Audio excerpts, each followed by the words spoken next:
सारे चैप्टर्स कर लो, 20 marks 40 marks निकल जाए। ये है कि मेरी गलतियों से आप ज़रूर सीखो। अगर आप भी टीटी में मेरी तरह ही हैं तो this will not work guys, this will not work. तो मुझे गाइडेंस नहीं मिली पर आपको ज़रूर मिलनी चाहिए। या what's up everybody, welcome back to my channel. My name is Isha Verma, I am a CA final student.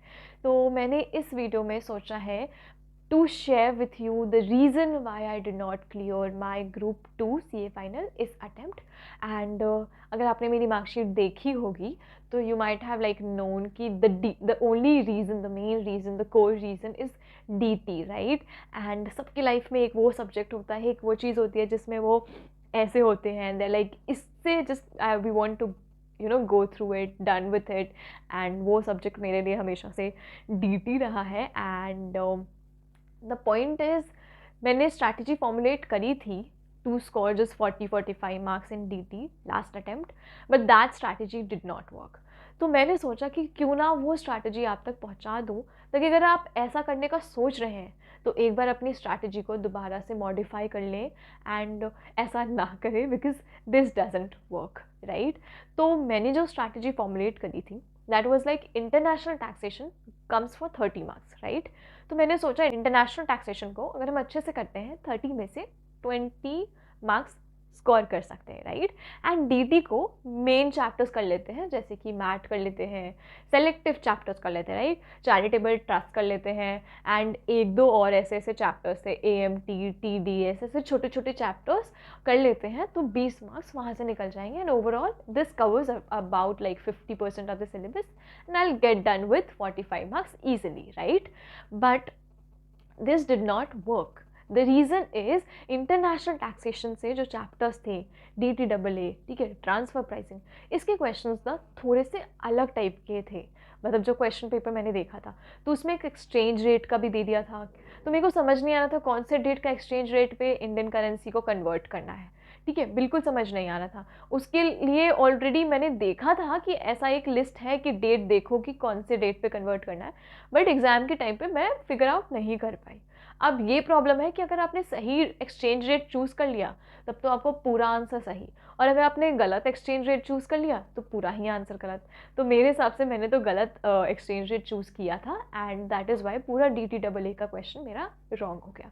Similarly transfer pricing जो मुझे समझ ही नहीं आया कि वहाँ पे क्या था, मे बी तब तक मैं ब्लैंक हो चुकी थी पेपर में, तो ट्रांसफ़र प्राइसिंग मेरे से नहीं हुआ, ठीक है। तो ये जो मैंने अपने को स्ट्रॉन्ग बनाया था जिस टॉपिक में, वो टॉपिक थोड़े अलग से आ गए एंड उसका रीज़न आगे बताती हूँ कि क्यों वो अलग लगे मुझे, ठीक है। वो थोड़े अलग से आ गए and it did not work, the strategy did not work. And जो मेन था, जो मैट AMT DT वाला जो पोर्शन था, वो भी जो मैंने सेलेक्टिवली पढ़ा था, जैसे चैरिटेबल ट्रस्ट, तो मैंने सोचा था चैरिटेबल ट्रस्ट का एक क्वेश्चन आ जाएगा। ऑल्दो 2 अटेम्प्ट से थियोरी क्वेश्चन आ रहे हैं, अजीब से शॉर्ट क्वेश्चन आ रहे हैं चैरिटेबल ट्रस्ट के। तो इस मेरे अटेम्प्ट मतलब पिछले अटेम्प्ट में भी चैरिटेबल से छोटे छोटे 3 क्वेश्चन आ गए rather than 1 whole full fleshed question. तो उसमें भी वही कन्फ्यूजन आई कि या तो आंसर सही होगा तो पूरा सही होगा, या तो आंसर गलत होगा तो पूरा ही गलत होगा, ठीक है। वो इन्वेस्टमेंट्स किस में करना था, स्पेसिफाइड इन्वेस्टमेंट, ऐसा क्वेश्चन आ गया था चैरिटेबल ट्रस्ट का। तो ये मैं जाके वहाँ पे कंफ्यूज हो गई क्योंकि मैंने ऐसा क्वेश्चन एक्सपेक्ट नहीं किया था, ठीक है। तो वहाँ पे भी गोल ओके अभी हंसी आ रही है ठीक है। तो मैट AMT वगैरह वो तो मुझसे लाइक तब तक मैं पैनिक कर चुकी थी, और वो मैट का क्वेश्चन था शायद, अभी याद नहीं आ रहा है, AMT नहीं था या कोई एक तो था क्वेश्चन, तो वो मैं वहाँ पे भी वो फुल सॉल्व नहीं कर पाई। MCQ भी मुझसे ज़्यादा नहीं हुए एंड अब मैं तैयारी की बात करती हूँ। तो जो मैंने इंटरनेशनल टैक्सेशन पूरा 30 मार्क्स का कवर किया था, that I covered from BB sir compact and revision videos. तो पूरा मैंने इंटरनेशनल टैक्सेशन वहीं से कवर किया था, सब कुछ करा था, जितना भी था सब कुछ, सारे चैप्टर्स करे थे जो कॉम्पैक्ट में है। लेकिन जो DT का पोर्शन था वो मैंने अतुल अग्रवाल सर के शॉर्ट नोट्स एंड वो रिविजन वीडियो से करा था फॉर DT पोर्शन, ठीक है। सारे चैप्टर्स जो छोटे छोटे बहुत सारे हैं वो सारे करे थे from Atul Agarwals revision videos, ठीक है। लेकिन जो मैंने क्वेश्चंस प्रैक्टिस करा था that I only did from the compiler. तो मैंने कॉम्पैक्ट और कंपाइलर साथ में खरीदा था एंड मेरे को लगा मतलब इक्विवेलेंट है, ज़्यादा क्या क्वेश्चन है जो अलग है दूसरे हैं ऑथर्स के, कितने ही डिफरेंस होंगे, 1-2 1-2 क्वेश्चंस कम होंगे, इतना तो मैटर नहीं करता, राइट? तो मैंने जो क्वेश्चंस प्रैक्टिस करे थे कंपाइलर से करे थे, एंड गाइस कंपाइलर में बहुत कम क्वेश्चंस हैं।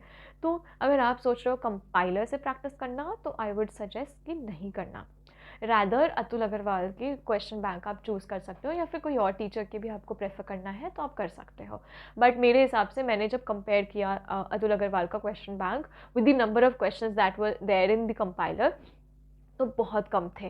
तो नेक्स्ट टाइम के लिए इतना तो श्योर है कि I at least not be using compiler for my practice, and question bank Atul Agrawal का I will be preferring over compiler. ठीक है, टीचर, यहाँ पे टीचर को मैं प्रेफर किया, टीचर का कंपैरिजन नहीं कर रही हूँ, बस वो बुक की कंपैरिजन कर रही हूँ। ठीक है, मतलब मैं कुछ नहीं कह रही कि कौन अच्छे हैं कौन नहीं अच्छे हैं, बट क्वेश्चन है अतुल अग्रवाल सर का बेटर है कंपेयर टू कंपाइलर। ठीक है, एंड जो डीटी का पोर्शन मैंने अतुल अग्रवाल सर के वीडियोस से, रिविजन वीडियोस से करा था, अनफॉर्चुनेटली उसमें से ज़्यादा कुछ आया ही नहीं। मेरे को ऐसा लगा कि मेरी तैयारी बहुत कम है and I should go a little deeper into the concepts. तो अब मैं उसके लिए फिगर आउट कर रही हूँ कि मेरे को क्या एग्जैक्ट स्ट्रैटेजी बनानी चाहिए, किस चैप्टर पे ज़्यादा फोकस करना चाहिए। I am still figuring out. अगर बाय चांस आप लोगों को इस चीज़ की क्लैरिटी है तो मुझे कमेंट सेक्शन में बताइएगा। मेरे पिछले वीडियोस में आपने ज़रूर बताया है, बहुत लोगों ने मुझे सजेस्ट किया है कि go for BB sir compact and revision videos multiple times and then question bank आप ट्राई कर लो अतुल अग्रवाल का। ये मुझे बहुत लोगों ने सजेस्ट किया है ऑन माई वीडियो के कॉमेंट में ही। ठीक है, लेकिन मैंने अभी तक फिगर आउट नहीं किया कि एग्जैक्टली क्या करना चाहिए। तो if any ways in future upcoming months I figure out कि या मुझे क्लैरिटी दिखने लगती है, कॉन्फिडेंस आने लगता है, तो मैं पक्का वो स्ट्रैटेजी शेयर करूँगी। But for now the strategy which I chose last attempt, just because मेरे पास कोई गाइड करने वाला नहीं था, वो स्ट्रैटेजी काम नहीं कर पाई। तो आपको मैं एज अ गाइडेंस ज़रूर ये कहूँगी कि अगर आप ऐसा सोच रहे हैं कि इंटरनेशनल टैक्सेशन कर लो, छोटे छोटे बहुत सारे चैप्टर्स कर लो, 20 मार्क्स 40 मार्क्स निकल जाएंगे, अगर आप भी टीटी में मेरी तरह ही हैं, तो this will not work guys, this will not work. तो ये है कि मेरी गलतियों से आप ज़रूर सीखो।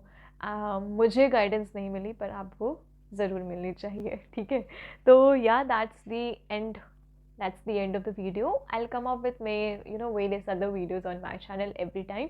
तो आप मेरे चैनल को सब्सक्राइब कर लीजिएगा, टेलीग्राम चैनल को ज्वाइन कर लीजिएगा, एंड लिंक्डइन, इंस्टाग्राम, जहाँ आपको मन करे आप मुझसे कनेक्ट भी हो जाइएगा।